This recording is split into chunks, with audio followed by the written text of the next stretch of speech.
هغو کسانو چې ایمان مو راوړی دی که تاسو زما په لار کې د جهاد کولو لپاره او زما د رضا د ګټلو په خاطر وطن پریخه او له کورونو څخه وتلی نو زما او خپل دښمنان دوستان منی سي تاسو له هغوی سره دوستانه اچوي په داسې حال کې چې کوم حق دین چې تاسو ته راغلی دی د هغه له منلو نه هغوی انکار کړی دی او د هغو چلن دا دی چې پیغمبر او په خپل تاسو صرف په دې ګناه له وطن څخه باسي چې تاسو په خپل پروردگار الله باندې ایمان راوړی دی تاسو په پټه هغوی ته دوستانه پیغامونه لیږي په داسې حال کې چې تاسو په پټه کوي او چې په کار کوي په هر څه زه پوهیږم هر څوک چې له تاسو نه داسې وکړي هغه په یقیني توګه له سمې لارې نه بېلارې شو د هغو چلن خدای دی چې پر تاسو بریالي شي نو د تاسو سره دښمنی وکړي او په لاسونو او ژبو سره درته آزار درکړي هغوی خود دا غواړي چې تاسو د هم په یو ډول کافر شئ د قیامت په ورځ به نستاسو خپلوي څه په کار درشي نستاسو اولادونه په هغه ورځ به الله ستاسو ترمنځ بیلتون راولي او همغه ستاسو د عملونو لیدونکی دی تاسو لپاره په ابراهیم او د هغه په ملګرو کې یو غوره نمونه ده چې هغوی خپل قوم ته په ډاګه وویل موږ له تاسو نه او تاسو له دغه معبودانو څخه چې تاسو د خدای په ځای بندګي کوي قطعي بیزاري موږ له تاسو نه منکر شوي او زموږ او تاسو ترمنځ د تل لپاره دښمنی شو او کینه ولویدله ترڅو پورې چې پر یو الله ایمان را نوړي خو خپل پلار ته د ابراهیم دا وینا له دینه مستثنا ده چې زبستا لپاره د مغفرت غوښتنه ارومرو وکړم او له الله نه ستاسو لپاره چې لاس ته راوړل زما په وس کې نه دي او د ابراهیم او د هغه د ملګرو دعا دا و چې زموږ پروردګار پر همدا ته باندې موږ توکل وکړ او همدا ستاسو لوري ته موږ رجوع وکړه او همدا ستاسو حضور ته بیا زموږ درګرځېدل دي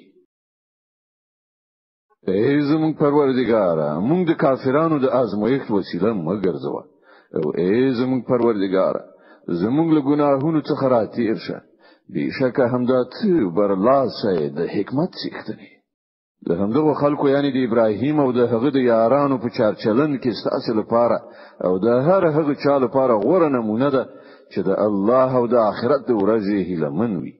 کله دین څوک منحرف وي نو الله به نیازه او په خپل ذات کې استعار شوی دی لری نه ده چې الله یو وخت تاسو او هغو خلکو ترمنځ مینه واچوي چې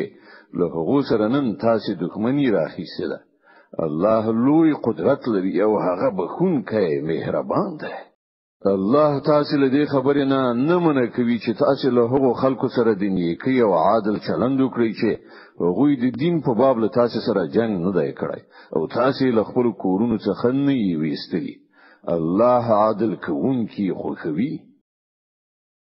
هغه چې کومې خبرې نه تاسو منع کوي هغه دا ده چې تاسو له هغو خلکو سره دوستی وکړئ چې هغوی له تاسو سره د دین په معاملې کې جنگیدلي دي او تاسو له خپل کورونو نه ویستلی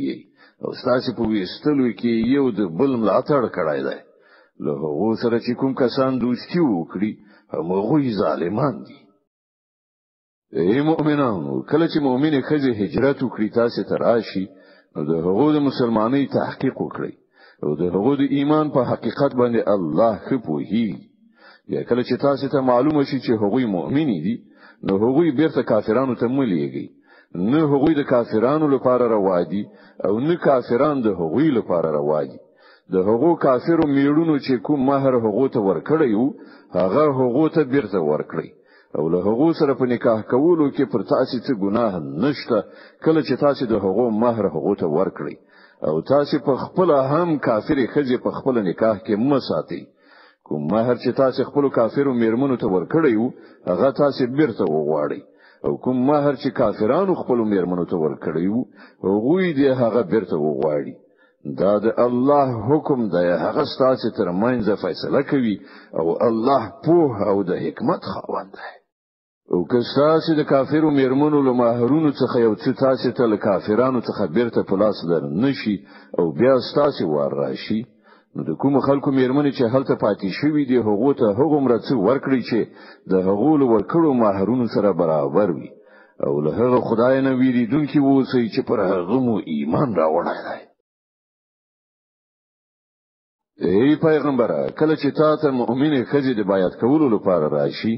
او د دې خبرې وعده وکړي چې هغوی بل الله سره کوم شی نه شریکوي غلا به نه کوي زنا به نه کوي خپل اولاد به نه وژني د خپل لاسونو په کو په وړاندې به کوم بهتان جوړ کړي نه راوړي یعنی هغه ماشوم د خپل میړه ته نه منسوبوي چې په نامشروع توګه له بل چا څخه زیږولې وي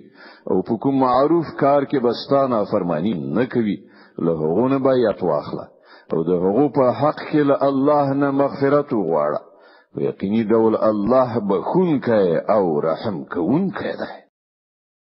ای مؤمنانو هغه خلک دوستان منیسي چې الله ور باندې غضب کړای دی